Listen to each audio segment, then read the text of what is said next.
I think one of them is having faith in the Keene community and the generosity of the Keene community. I won't go into details, but we have seen incredible generosity in terms of donating money, in terms of donating things, in terms of people volunteering.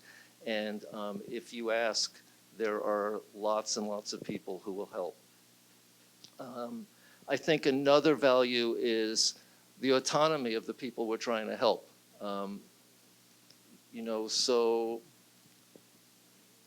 I'm not completely non-judgmental. So, when I take somebody to get a, incredibly difficult dental cleaning and then take him to the store and he comes out with a carton of Coca-Cola, there's a big part of me that wants to say, no, you don't want to do that. That's not, but, people who have come here and made it to Keene have done so because they are smart, because they're courageous, because they are self-reliant, and we always have to remember that people are making their own decisions and doing what they need to do to move forward. The third value that I wanted to talk about just briefly is I'm a retired social worker. So for me, all of this is an opportunity to create an ongoing conversation about what we value in our community. When we started CURP, when I heard those people banging on things at airports, I called a friend and we said, well, we wonder what happens in Keene if somebody gets stopped and they're not fully documented. What do the police here do? We had no idea. So we called the police station and we made an appointment with the police chief. And we went in to speak to them. And so I'm a big believer in kind of just continuing the conversation, whether it's about how to help a particular family or whether it's about how to move things politically and advocate for justice for immigrants, that we just want to be talking to as many people as we can in an ongoing way. So I think I've said maybe more than enough. No, never more than enough on this topic. I'm Judy Reed. I also live in Keene, and I was one of the early members of. Oh, you know what? I've got something else going on here. Yeah, I was one of the early members of CURP, and then in 2019, you maybe remember that summer when. Children were being separated from their parents, people were being imprisoned because they were seeking asylum, which is internationally and domestically legal to do. And there was quite a wave of outrage about that, including here in Keene, and several people from CURP, probably everybody from CURP, plus other people got together in the center square in town. And out of that coalesced a group which became what is now called Project Home. Project Home is an effort to bring people, to make detention unnecessary in asylum work, basically. That's our big mission. The path forward toward that we saw was, well, if people don't belong in detention, where do they belong? Well, clearly they belong in our communities. And so we set out to bring, we felt that the Monadnock region could easily support at least 5 families or individuals in host homes. And support them through the asylum process. And so that's what we set out to do. That was, our first family came in February of 2020. Family of 5 from Mexico, 3 children. And we got the kids in school, got winter clothing for everybody, and then the COVID hit. So we've learned how to do this under lockdown, and kind of the circumstances have been pretty challenging, but we've learned a lot as we've gone along. We've got, at this point, we are working, supporting 6 families or individuals. Some are in host homes, some are in other kinds of living situations. In addition, we have at least 3 situations, 3 families or individuals who have sort of graduated from Project Home and who are now independent, not necessarily fully finished with their legal case, but at least two of the groups have received asylum, and one of them has got a green card. And so, we're seeing progress happen. It's so heartwarming. But what is also heartwarming is what's already been mentioned, and that is that the community that we live in, and I don't think Keene, I'd like to think Keene is really special, and in a lot of ways it is, but I think this would be true in almost every community in New England, that the support for the work we're doing has been enormous. We have over 100 volunteers now. It costs us on the average maybe $15,000 a year for a family or individual on average. We've been able to raise all of that money and more from only from individual donors. And we're not yet established enough to get huge grants, but we've gotten a few little ones. So the generosity of the community and the support for this work is really, really, really heartwarming. Let's see. Okay, values and if you have specific questions about what we're doing and how we're doing it, maybe we can get to that later. So values and basic assumptions. Refugees who are coming from unlivable conditions in other countries are, I should say, people seeking refuge from those situations have a human right to support and to food, clothing, shelter, and health care. That's really basic. And such people, as I said before, don't deserve to be in jail. In terms of the role of Project Home in the community, I would say that bringing people into the community, we're bringing in people who, as Joe mentioned, they have exhibited incredible strength and endurance and capacity, and not to mention a lot of talent and potential, and they're coming into our community.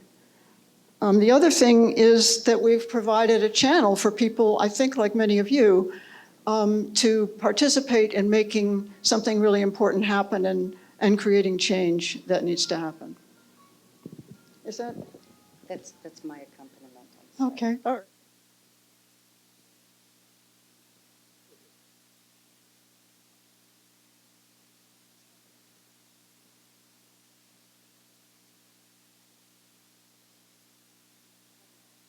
Walk-up music.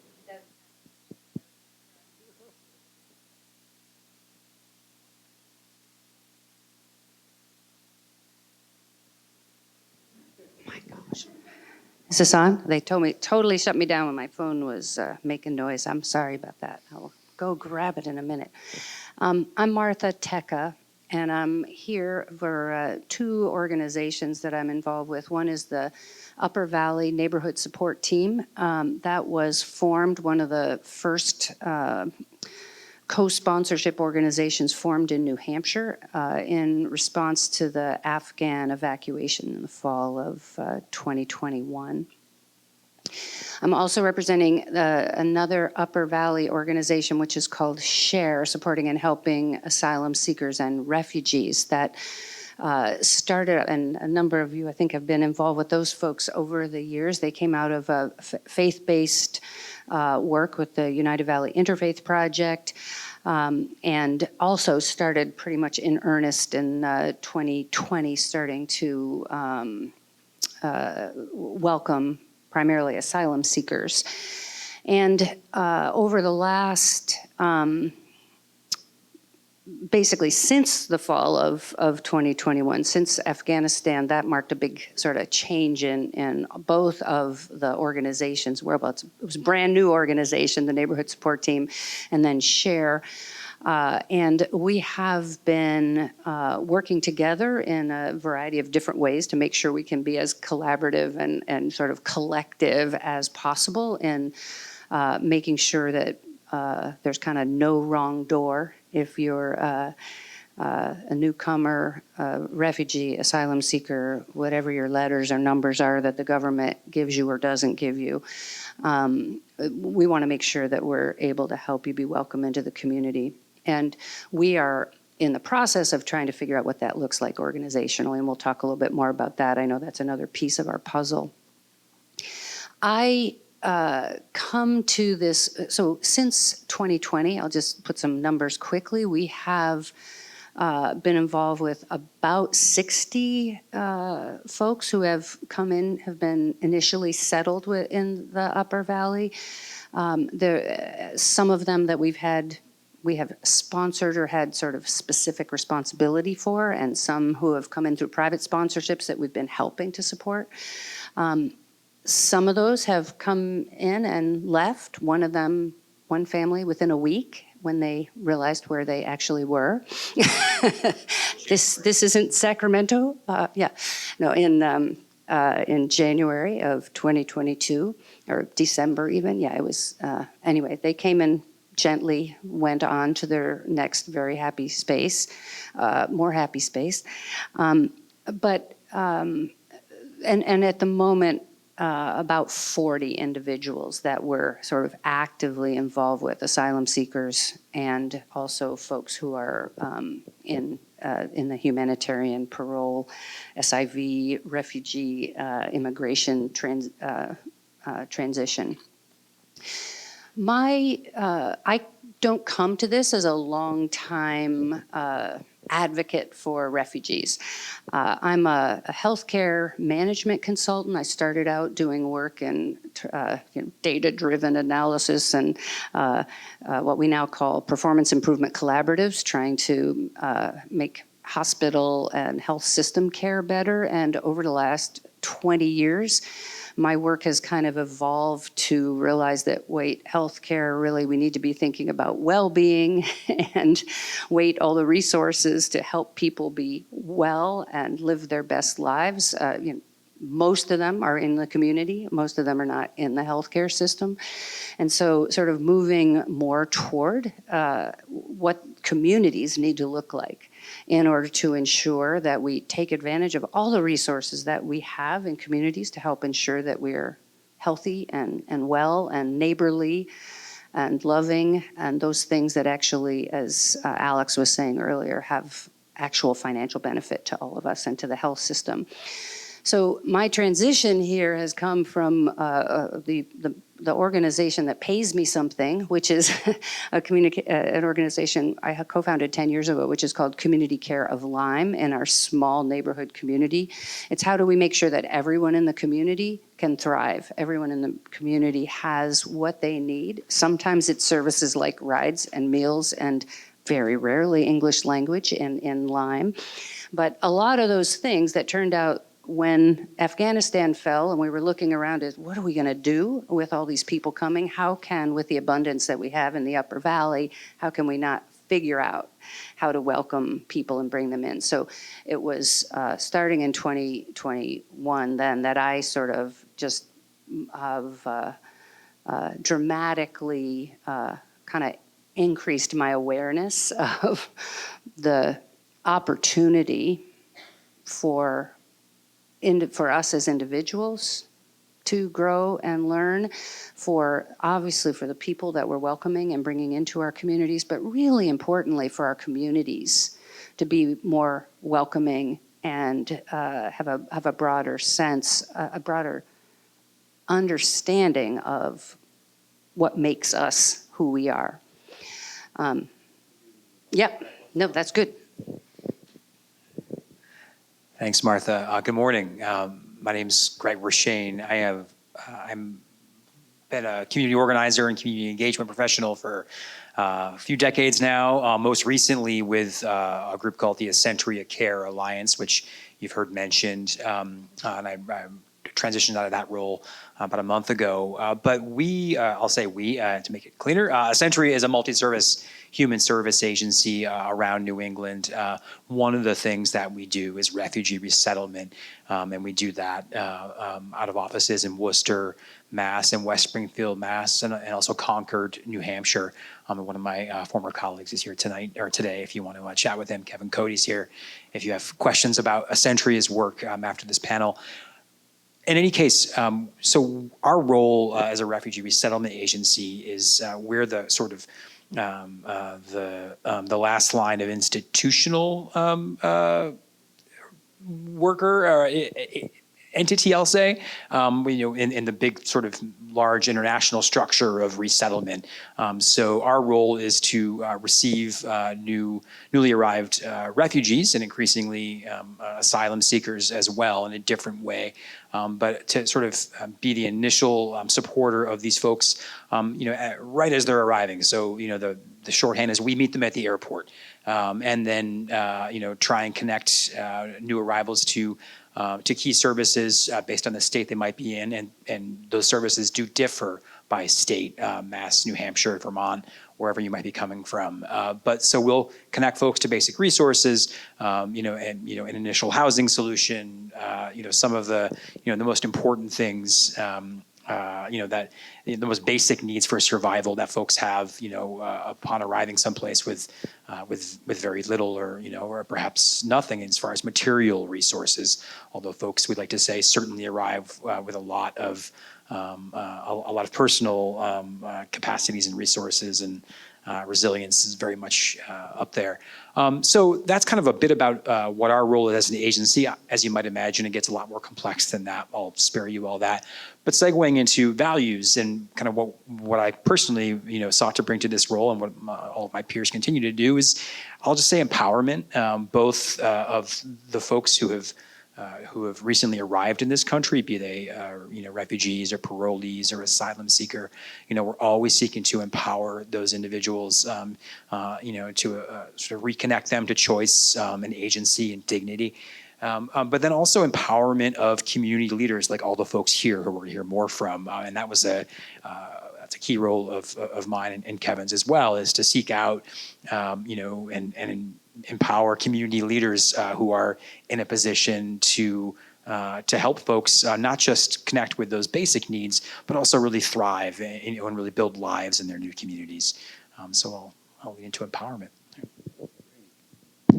Great, thank you so much. So just to pull out a few themes. So, Greg is the one who's here from a formal resettlement institution, which is great, and they're necessary partners. But rural communities, often, the further you get from population centers and centers of power, institutions are weaker and weaker. And infrastructural investment is less and less. And so how Greg shows up in communities outside of Concord, where is why he's up here now. So in this, another way to say it is there's a reason why there's not a lot of refugee settlement in rural communities, and it's because not a lot of organizations are willing and able to connect with the folks on the ground to actually make it work. And so the other thing I'll say is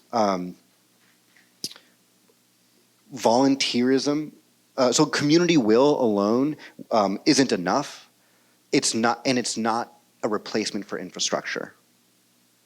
And organizations, volunteer-led or not, like these folks and the organizations they're part of, are integral pieces of infrastructure. When we're talking about resettlement and welcoming systems in your community, this isn't a wouldn't it be nice if. These folks are the glue that holds this work together, because when none of us have public transit or limited public transit, someone's got to get someone to work between when they arrive and when they get their driver's license. And so it's not, wouldn't it be nice if we had a volunteer community that could help with that? It's in rural communities, it is as important, if not more so, than all of the other kind of infrastructure that we know we need. Housing, transportation, all of that, and organizations like these operating. So again, volunteerism or sponsors as infrastructure is one of the things I want you to take away from this. So let's get into some of the work. What are the biggest challenges you folks face, or maybe your communities face, in bringing more people into the community? And this will be a short, maybe 1 or 2 word answer, and then we'll talk about your daily challenges and how you actually solve them in a sec. But whoever feels moved, yeah. Challenges? Yeah, big challenges, obstacles. Well, one big challenge. Is this working? Yep. One big challenge is, because some of us have been involved with Afghan evacuees. Afghan evacuees were evacuated because they had, in some capacity, worked together with the U.S. government and or NGOs, really were allied with an effort, whatever you think of that effort, in Afghanistan for many years, and people put their lives at risk. And so far from all the people whose lives were at risk were evacuated, but some were in a fairly chaotic way.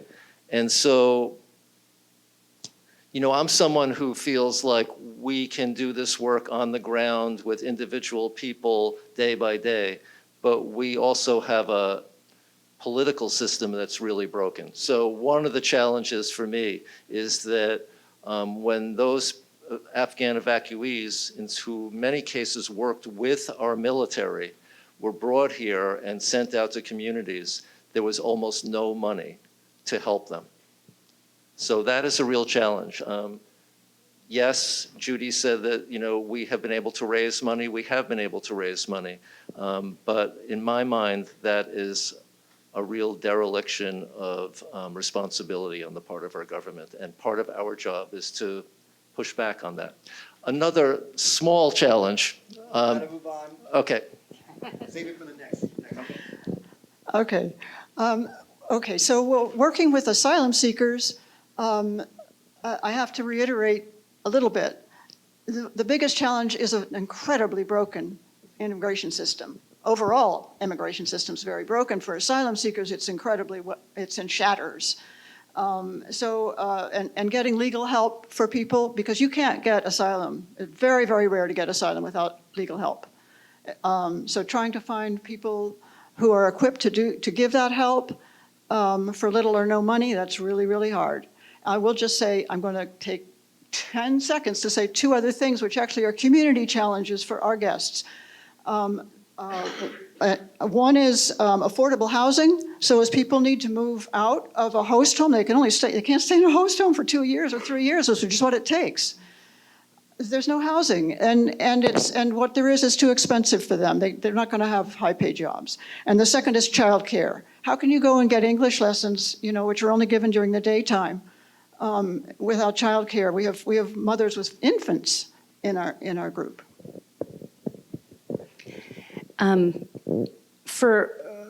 Given all of this, that the system is broken and there isn't enough housing, all the things that we've heard in every one of these sessions for all the people, for me, the 2 things that make a huge difference are having community leaders who consider themselves to be community leaders or who are just coordinators by nature, those people that we can get them involved. And they really are, I'm going to say they're kind of committed explorers. I really just keep wanting to say committed rule breakers. This sort of notion that we have to get the money we need from that little amount that the government has been willing to give us, or how do we help people have a meaningful job in the community if they're not legally able to work? It's a creative problem-solving problem. It's much as it is, how do we change the system? And so for now, it's a creative problem-solving problem. So we need those people who are just ready to jump in and try to make stuff happen. In the interest of brevity and honesty, housing, doubling down on that. And, because we see that in all communities, urban, rural, suburban, it's a challenge everywhere in America right now. But it's I'll stop there.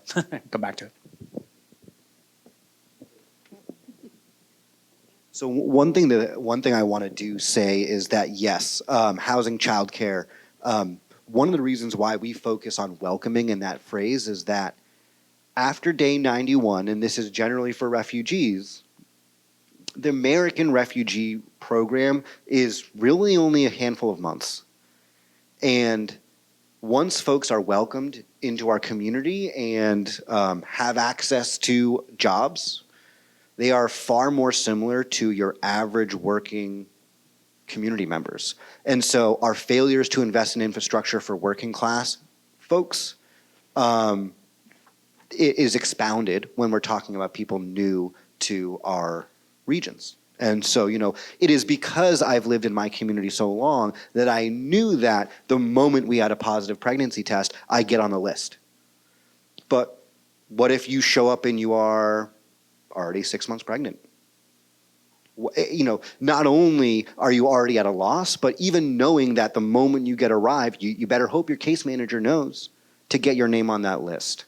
And if they don't, so there's just the infrastructural, the capacity for housing and childcare. And then there's the fact that you might, as I ran the young professionals group, and someone knows someone with an apartment, right? If you've been there long enough, you leverage your community and those relationships to have your needs met. Again, with weak systems, we rely on community. The faith in your community that you mentioned, I believe, is often driven by sometimes all we have is community. And so when you envision someone, how do I get my needs met as in a community I'm new to, is also uniquely different when we're in rural communities. And so that's, my little spiel there on that. We have time for one or two stories, so you'll have to fight amongst yourselves. I want to hear a pragmatic, like, one day we wanted to do blank, or one day I got a call from so-and-so and we needed to figure out how to do a thing. And I want one or two of you, whether it's getting someone to work but their driver didn't show up, or a daily challenge, not something that you felt that you and your group were able to get through. If there's something that springs to mind that you want to share, I'll whoever wants to start can start. I can do a short. Okay.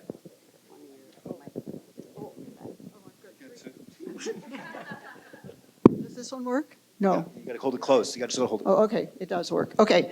What was my idea? Oh, shoot. I have just a quick one. Getting driver's licenses and then cars and then getting cars inspected is super crazy. And we live on the border between Vermont and New Hampshire. You make one little mistake and step into the other state, it can break everything that you've set up. But we were able, when the guys who were Pashto speakers, who were not literate in Pashto, drove back home, needed to get driver's licenses. We found an individual who was a Pashto speaking interpreter who was also a certified driver's ed teacher. Again, connections. But we paid him to put a course together to teach our 5 guys, and we were able to pull a few other guys across New Hampshire in. But it was a very inexpensive way to get them all involved, and without a traditional course, which as people who don't learn academically don't know what a multiple choice question is, they couldn't do. So that made a huge difference in these guys' lives and got them driver's licenses much quicker than they would have otherwise. So I've got a story that I don't know how we solved this, but so we've had an Afghan family in town for a year and a half. The father is very interested in getting a car. It's kind of his first question every time he got in a volunteer's car, which is, how much does this car cost? And so he was very eager to get a car. And money is a big issue. And he did get his driver's license, as was mentioned, and the family sends home most of their money to people who are still in Afghanistan. So there was always a question of whether he should save money for a car, or if he could save money for a car, or we thought he had saved money for a car, but then the money was sent to Afghanistan. Our group said we would chip in a certain amount of money that we still had. We said we really have to educate these people about what the monthly costs are, what insurance is, what this is, what that is. Anyway, it was just very complicated, and it went on and on. And on Monday, I was supposed to pick up their son at an after-school program at 5 o'clock. And right before I got in the car to pick him up, I got a call and said that their 8-year-old son had just called to say it wasn't really necessary because their dad just got a car. So I don't know how it happened, to tell you the truth, but people make things happen, and I hope it works out. Yeah. And so I'll harp again on how important it is to have folks who have these community connections and they have those relationships that they're willing to leverage, because we opened a refugee resettlement office in Brattleboro. There are fantastic folks working there. A lot of the case managers aren't from Brattleboro. And so as adept as they are at case management, they don't have those connections in the community. They don't know, oh, well, like, don't do this, do that instead. This is how you actually get a car. Or that dealership will give anyone a car at a predatory rate. Having to explain the intricacies of the lemon law. And you can go on Facebook Marketplace and get a car for cheap, which looks great if you're new to the community. But if you buy a bum car and you're stuck with it, what a tragedy that would be for someone who saved up money, who's not sending those remittances home, and to be taken advantage of in the way that I'm sure anyone who's bought a car or tried to has faced as Americans. So again, it's that someone looking out for someone else. That's what we can do as community members. I'm just going to jump in there to say that this is something that there actually are a fair number of guys, they're mostly guys in the community who are just car people. And if you say, hey, can you help find out if this $3,000 car is going to work for somebody, or that is actually, people who are never answering our call for, do you want to be a volunteer? This is a massively time-consuming little project that a lot of guys like to do. And I'm not trying to be sexist here. I'm just sort of being. Well, exactly. It's a thing in Vermont. You go buy a cheap Subaru, and if you're good enough with cars, you can fix it up and get it to a place where it can get you to work reliably. As a city person growing up, that was never in my mind. It will never be, because I can't work on a car. But that's something people do. And if you're not familiar with that path to success or improvement, just that basic education of here's how your neighbor gets it done is important. I want to transition now briefly into how your different organizations are structured and how you coordinate amongst yourselves and between different folks. And the other thing, of course, is so many of them are involved in each other's initiatives. Pick one of the ones. So I think KERP and Project Home, you can decide, fight over who. So I'll just talk briefly about the neighborhood support team through a Century Care Alliance, because that has a very specific model. So the model is, and I wasn't really involved so much with the interface with Accentria, but Accentria did agree to let us have a family in Keene. I think it was in part because it's so hard to find housing everywhere, and we were able to find an apartment in Keene and a group of volunteers and raise money.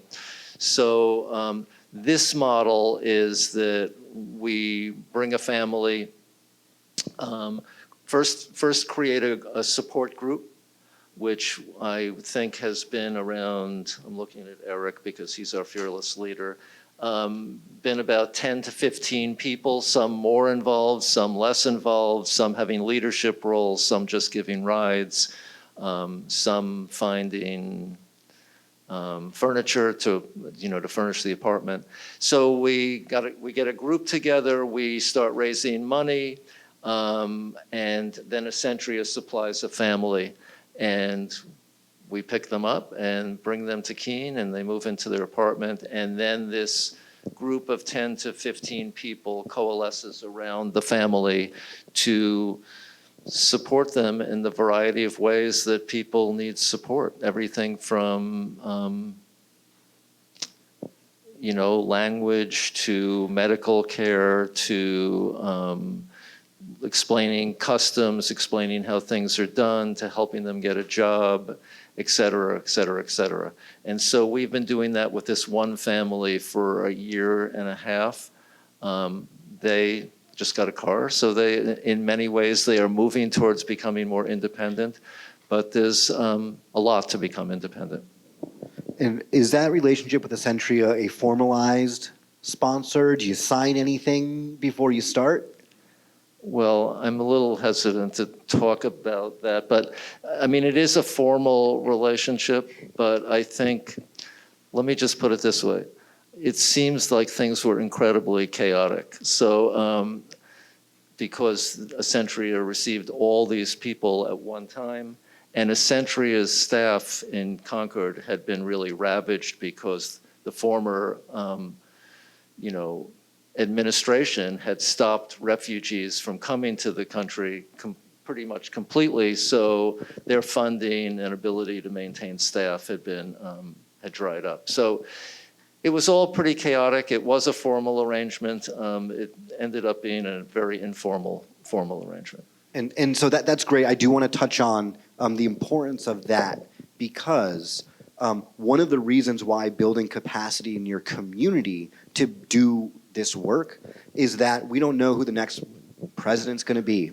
And if that person decides that no more resettlement, Greg's office or formal place of work, that's their funding stream, and that gets cut. And so the implications of political change and how, I'll say bad, I mean, I'm not expecting anyone to be great who will be elected around immigration policy, but having a strong community that isn't reliant explicitly on the strength of a resettlement organization is how we can continue to support folks in our communities as national politics change. And so if your local agency gets gutted by the next administration, this capacity and the ability and know-how to support folks, that might be all folks have. And so it's a means to provide consistency and stability in spite of the politics. And I haven't heard of a community where it wasn't chaotic. And so I think that's part of it. And that's what we're all, it's why it needs to be a system and infrastructure. And we need to exercise the process. So it gets a little less chaotic every time we do it. Yeah, so two things. I also came in at this in the chaos of post fall of Afghanistan, when Essentia, the two case managers and I were new the same day, and I actually had a little more capacity, and they were new, and they weren't management consultants when they started out. So I learned a lot also. But to be honest, with a tremendous framework that was in place to get us started. One thing that isn't mentioned when we say, oh gosh, if we don't have the government, then it has to be the community. What we were able to do for those individuals in the community as a community-based settlement operation versus a case manager who is dealing with so many more folks, we were able to get them so much more, so much better, so much faster than a case manager working alone possibly can, or in like the benefit of being in a city, because the case manager, you can sit in your apartment and walk to the bodega while you're waiting for a month for the case manager to stop by.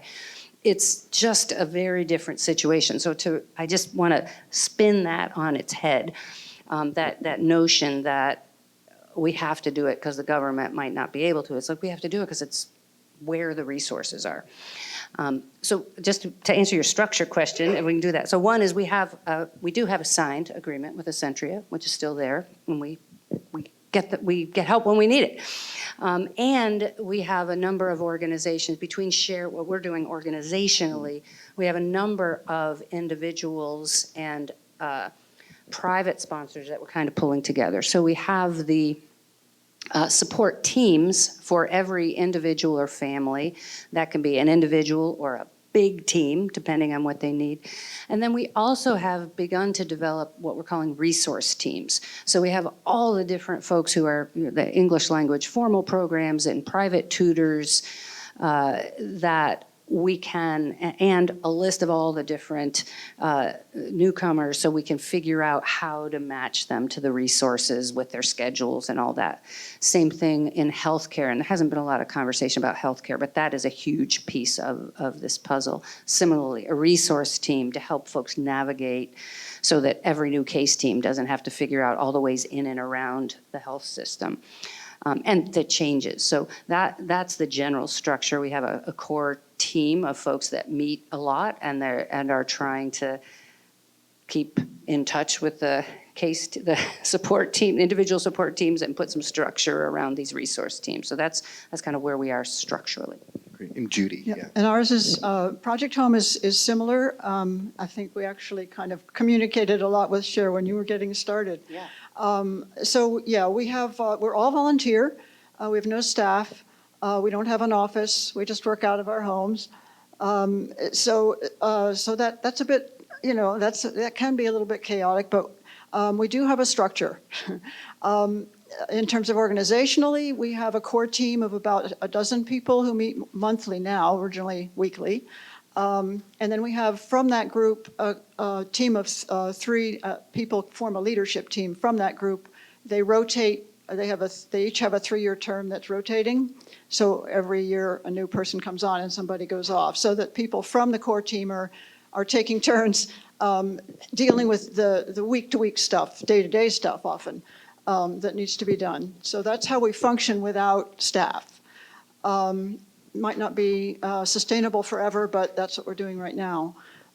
Similarly, we have for each family or individual, a host home situation, or if they've moved out of a host home, we have a support team that could be anywhere from 8 to 20 people, depending on the needs of the family. So the host home is not responsible for absolutely everything at all. Being rural, there's a lot of driving to do, for example, to get people anywhere, and they don't have licenses, as we've kind of made pretty clear, I think. So then there are, besides the support teams with their team leaders working together with the hosts is kind of the core group that provides what's needed for each of those individual hosting situations.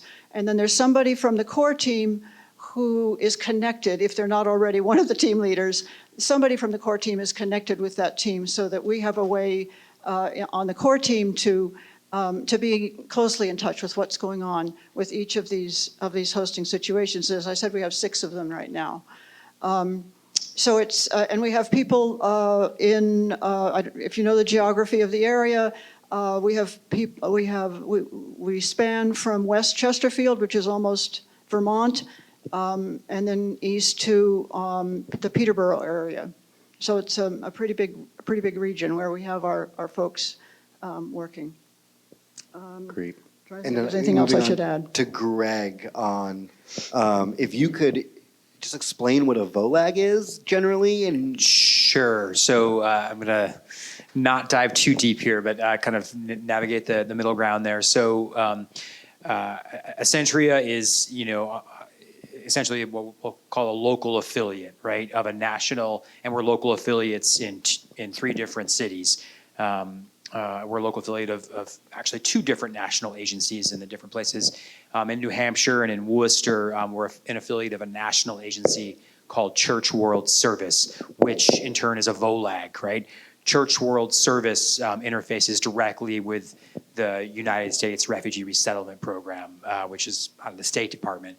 So basically they go from the folks that we resettle come from abroad through the United States State Department, kind of routed sort of virtually. They don't actually show up there, but through this national agency, which is a VOLAG, in our case, Church World Service, and then to the local affiliate offices on the ground, which is us, and then from us to, in some cases, to volunteer teams like those you've been hearing about. I think it's worth just drilling into that a bit as far as how we relate to those folks.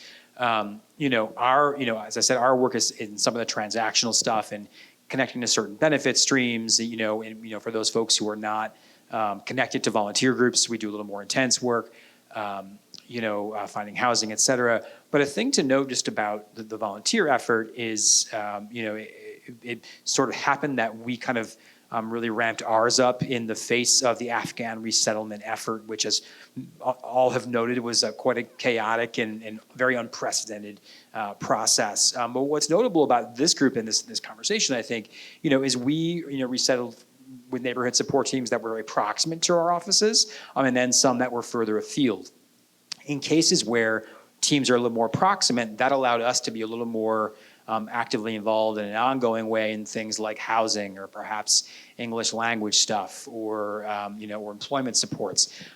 In a lot of scenarios where we placed folks further away from our offices, where our team couldn't have that regular contact with the clients that we were serving, and we had kind of delegated to the neighborhood support teams, those often the outcomes of those clients were a lot better. Reason being, right, the neighborhood support teams that were more remote from us kind of had to build some of their own systems, and they had to customize. They were able to customize to the specific families and individuals they were serving, as opposed to in a scenario where someone's getting services directly from us, we can only build one system to serve everybody. In the case of the neighborhood support teams, like in Keene, for example, that were a little further afield, they had to sort of customize, and I think that really helped families a great deal.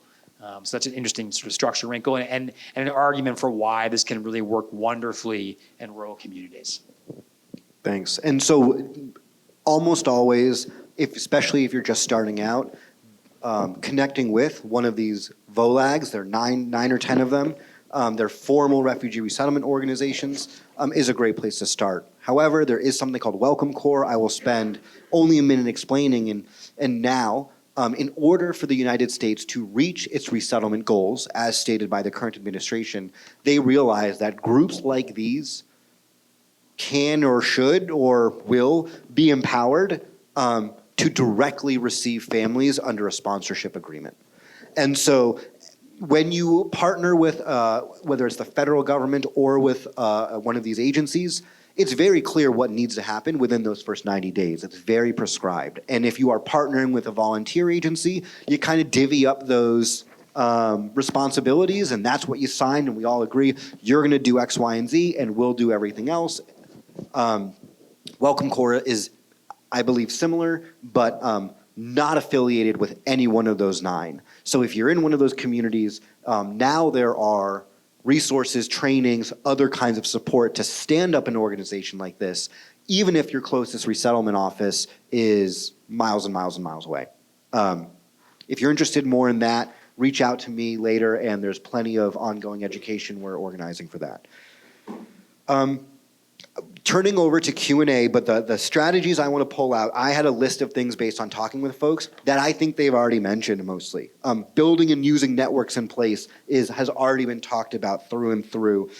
Knowing your community and its strengths and leveraging those strengths and plugging into that. And then kind of what Greg mentioned at the end, and then plugging into the systems or designing them to meet all the other needs. So if you can customize that as a group, which many of these folks have done, that's how you fill the gaps. The one size fits all based on how it's done in Concord perhaps isn't how it's going to work in Lyme. And so the customization is what actually makes it work. And then empowerment and agency, and making sure that that's a focus both of the folks you're working with and the coalition you're trying to build. I also have solicit pro bono services, legal and non-legal. That's going to be a best practice also. That's really straightforward. It could be finding a lawyer, or it could be finding the mechanic. Those are the professional services that when folks have access to them, it can really help. And dentists, healthcare. In Brattleboro, the adults who arrive in Brattleboro are driving to Dartmouth Hitchcock for primary care, their intake, because we just don't have enough primary care physicians in Brattleboro. So, who are willing and able to support this population. And so that's something that, from a healthcare perspective, is important. And so that's an entire day of work someone's going to miss for a 15, 30-minute doctor's appointment maybe. It's pretty meaningful stuff. Anyways, I would love to open it up to questions for anyone here, generally specific. Yes, sir, in the back.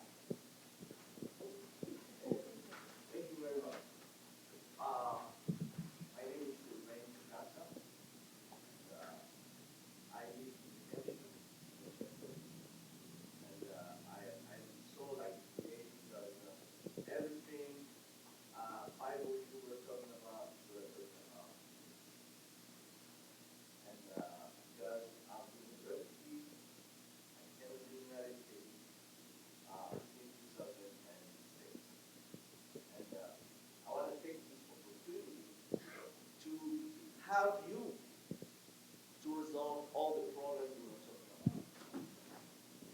Because I went through everything you just were talking about. And I think it's, let me start this way. First of all, everything all immigrants and refugees need when they come to the new country, they need to be welcome, accepted. Those are the most things they need.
Because when I work in the role, I don't get tired. It's more, I went to this hotel, I was sleeping, and my AC was on, because I need that whole air.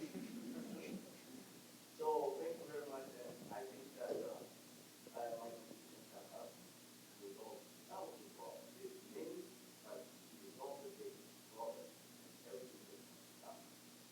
Thank you. Yeah, thank you.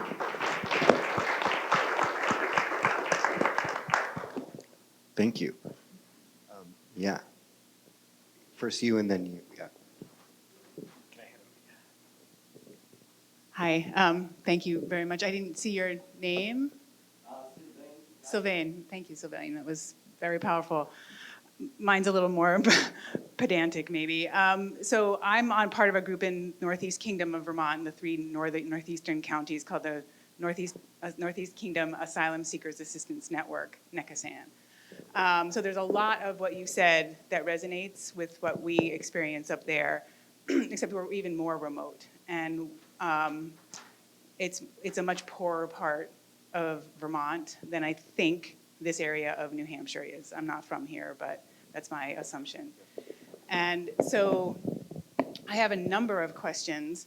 I am a board member. I'm curious about your formal tax status of any of these organizations and how you handle money, which does need to come in for some things. I just turned 60, and I don't mean any disrespect, but I'm the youngest person on our board. And I'm curious about the sustainability of these kinds of volunteer efforts, which I think we will continue to need to have in a part of the world that's aging. And so I'm curious if any of you are doing work to bring in younger people, which we see around this room. And we're going to need to be in these efforts if they're going to sustain and we're going to really create the welcoming communities that we want. So those are a couple questions. Thank you. I'd really like to speak to that. Project Home is a member of two networks, and one of them is the network in Vermont, of which your group is a member. And and that's something that hasn't been mentioned, and I think it's really important that we have statewide and sometimes multi-state networks of folks who are grassroots folks who in their own communities are doing this work, and that is so, so, so important. That, we're in touch. We have a meeting every month for each of these two networks. And so when we get news of somebody who needs a host and we don't have the space for it, we put that out, and guess what? They usually get something usually happens. Plus, we all have helped each other with all of the problems that we have. So thank you. Thank you for that point. You asked about organizational status. Project Home is a 501c3 incorporated. And in terms of sustainability of all volunteer, I think it's up for grabs. I mean, there is the oldest organization in Vermont and New Hampshire, CASP, did go to a paid staff person to lead the program. But I think it's a tough question. And I'll answer that as the resident young person, both here and in my organization, in my community generally. To volunteer is a privilege. And to expect it of a generation who is the first in our nation's history to be worse off than the one before them is not a realistic expectation. And to me, the reason why I love my job is because a traditional economic development organization was willing to cough up the cash to hire someone to do it. And in some places, it should be the municipality. In some places, it might be the county. But when I talk about what a welcoming community is, when I think about language funding, either we can wait for, which lags. If you have 100 students, in 2 years you get the money to serve those students. But we all have town meeting day. What would it look like if our towns, when we vote, they say, we want our town to be welcoming, and we're not going to wait for the Agency of Education to catch up. We're going to use our tax dollars to pay for a person to actually put ELL in our schools and see what happens. And I think that, I benefit from some really great support from the Boston Federal Reserve Bank through the Working Communities Challenge. And so I think it's up to your communities to choose this as something worthy of investment. so that we're not relying on volunteers. Because no matter the age of our volunteers, they're going to burn out. Two quick things that I wanted to suggest. One is, with my previous hat on in community, I did a lot of anti-ageism work. And to stand up and say you're 60 years old and you're thinking that maybe you don't have some sustainable, I know you said you're the youngest, I know it's not what you said, I just want to make really clear that the 60 plus folks is where there's a tremendous amount of capacity and we have to lean into that capacity. So I didn't want anyone to hear that, boy, they're so old they may not have enough capacity to hang in there long enough to sustain this. I know that's not what you said. I just wanted, that felt like it needed to be said. And there are people in that group who also should be paid. So the notion that the only way to sustain it is through volunteerism, I think is a problem, actually, is that this is so necessary for our economy that we don't value it enough to make it that pieces of it a paid role. So finding the volunteers, coordinating the volunteers, keeping up on what's going on, there should be paid roles across the age spectrum. Yeah, and just to speak to some of the technical side of the question, right, in that we at Ascenderia work with a number of these different, what we call neighborhood support teams, which are a version of co-sponsorship, which is kind of a national model. Many of those teams are affiliated with congregations, actually, which is a big, huge part of this we haven't talked about today, but is an important thing to weigh. Congregations often have an incorporation that will facilitate fundraising or facilitate a fiscal channel. Yet others are just independent and are technically unincorporated at all, or perhaps they're collaborations between incorporated entities, and that can be a little bit trickier, especially on the fiscal side. But a lot of people start to think about the whole process, and very quickly we get to fundraising and like, oh gosh, we need a 501c3 or an IRS letter to fundraise. In fact, most of the fundraising, and there was an immense amount of fundraising that happened in response to the Afghan resettlement effort and was very much in the news. Most of that was low dollar fundraising, and the vast majority of people who gave the tax deduction isn't even technically relevant because of the recent federal changes. So don't let tax deductions or 501c3 status be an obstacle to raising money. It can happen outside of that framework. Great. You over there? Wait, yeah. First of all, thank you so much for everything that you do. Thank you, my friend here, for sharing your experiences. And also thank you for this room, for being here. I mean, this is what truly inclusion means, right? Like so much interest and what rural community actually means. And talking about inclusion, I think, I know the focus has been about new arrivals, but one piece that we haven't necessarily touched upon is undocumented folks living in our communities, and it's extremely complicated. Let's not forget about them as well, and how we are going to be inclusive when it comes to folks who don't have access to work permit and lawyers and all that, right? So let's just be mindful of that. Access to work permit, I think it's very important because the difference between refugee and asylum seekers and undocumented folks, that's very different. Refugee folks get access to green card and work permit fairly quickly versus asylum seekers have to wait like 180 days after they file the application, so that's a difference. Undocumented folks don't have access to any of that. Customization is very important, and doing your homework is extremely important because one size does not fit all.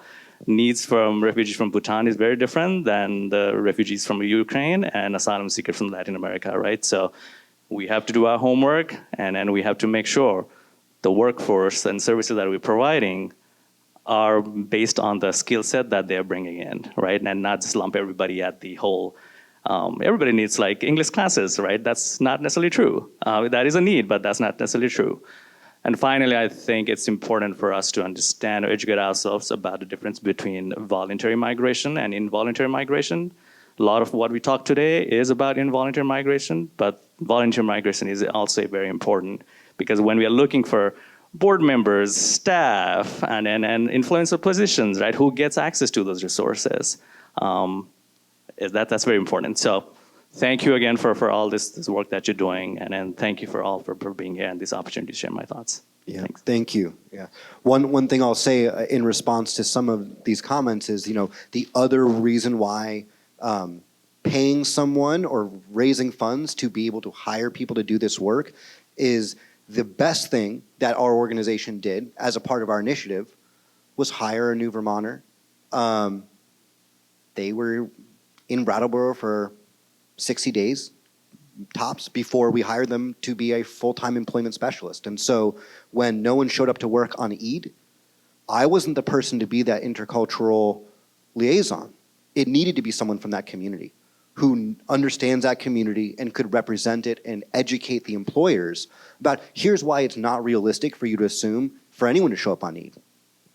And that person was also able to go back to those workers and say, in the United States, try and give your employer 2 weeks of notice before you're going to miss a day of work, a week or two, right?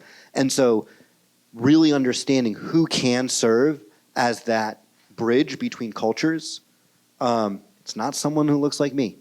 And so that's why also having money to be able to pay the people with those skill sets and that lived experience is really important. Because I'm not about to ask someone who their family's home, in Afghanistan, hey, do you want to volunteer for 40 hours a week to do this work that literally I wouldn't have my job today if he wasn't there helping all of our programs to succeed. So that's tying all of those things together. And I don't have a good answer on how to support undocumented folks.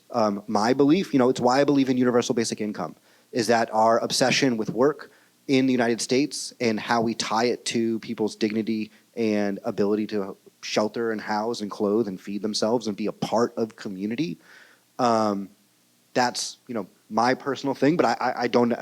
You're right. I mean, it's something that we all need to be aware of, and that particularly around policing your state's interaction with the federal government, I think that is the best we can do is protect folks. But I can't ask a major manufacturer to hire someone without papers, and that is a tragedy because we want and need these folks in our communities. I think that today we've talked about asylum seekers, we've talked about refugees, we've talked about evacuees. There's this group from Venezuela and Cuba and Nicaragua and Haiti that have a different status. And I think, unfortunately, one of the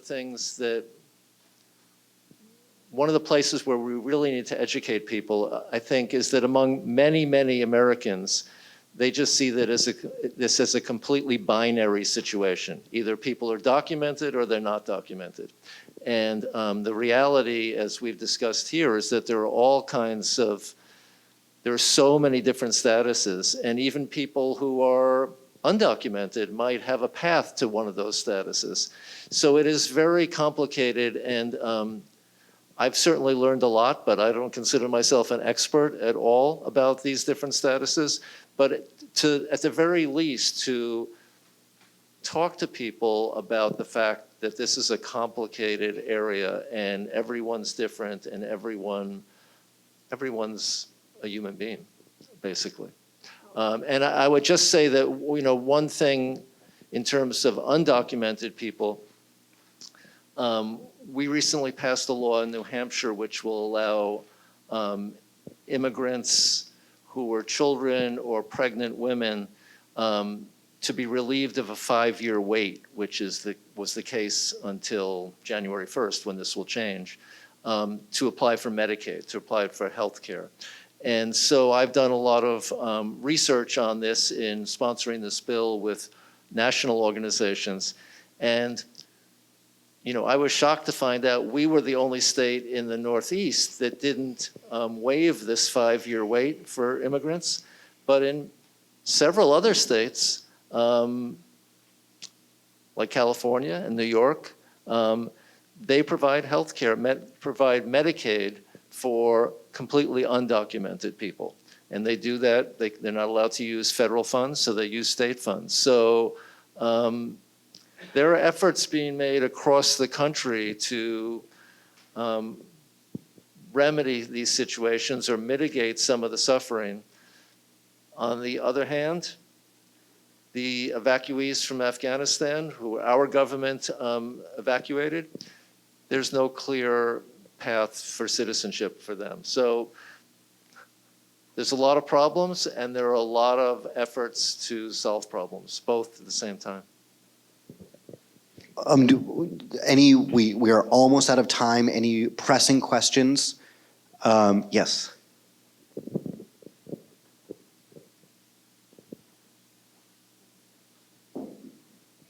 Good afternoon, everyone, and thank you for having me. And Shavain, I'm not sure if I'm pronouncing your name, but thank you for sharing.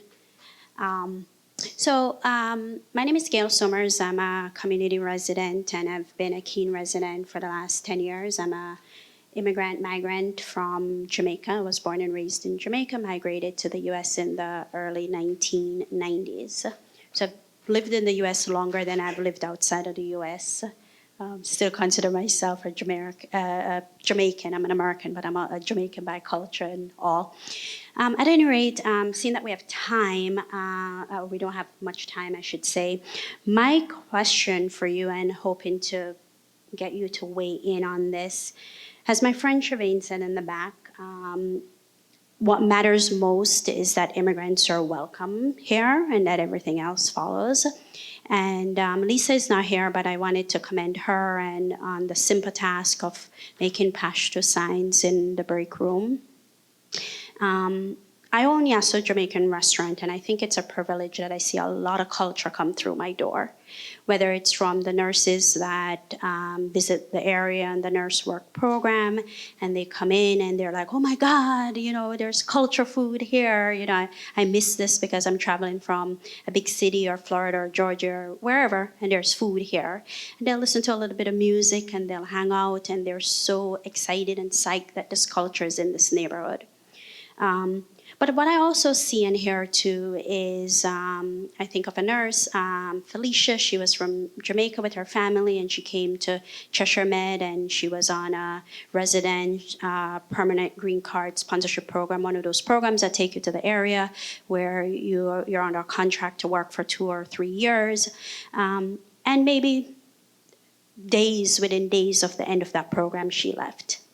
And I've seen and heard more of those stories of people come in and through that they're saying, it's nice, it's safe here, people are so nice, but I just can't stay here because it's missing a bit of culture or more culture. So my question for you today is, do you truly believe that your community is ready for a growing, established community, especially of brown and black people and other BIPOC communities? And while asking that question, I want you to think about the fact that immigration has a color, right? And immigration policies have a color. And sometimes it's hard to explain that to an American because they think, as you said, there's documented and undocumented, and why don't people go the way that, we used to, or my ancestors did? We all did it and we all went the way. But immigration policies have a color. It is way, way, way, way easier for an immigrant from Europe and other primarily European countries to migrate and establish in the US. It is even harder for people like me from Jamaican, from the Caribbean and other, and you see it even in humanitarian parole. The advantages that, and I say the advantage, don't take this the wrong way, it's relative in the sense that, for example, when we had all the Afghans migrate involuntarily to America, most of them arrived at any rate with a working document paper and a pretty laid out process to become I'm a resident. So as I ask this question again, I'm asking you to consider, are our communities is keen in the support surrounding communities and those that you're from? Do you truly believe that they're ready? And in what ways do you think it's being demonstrative that we're ready to walk down the street and see some Jamaicans dancing maybe, or out playing reggae music in, on the lawn or something like that? What's your opinion on that? Thank you. Can I say, it's really hard for any of us to sit up here and say, well, yes, of course, it's a perfect place. Come to our community. That said, all the things you just described, I know that there are many people in each one of our communities, who are dying to hear some Jamaican music and who are eager to have the food and eager to have the culture, and also recognizing it's not the best place culturally for everybody to be. That's certainly a fact. It's not the best place culturally for some of our kids to be, right? Our own kids to be. So I think to me, what feels most important on this part about educating ourselves and being welcoming, I think that's a very interesting tension, because it's really easy for us to say, like, we got all these papers about what the Afghan culture was like.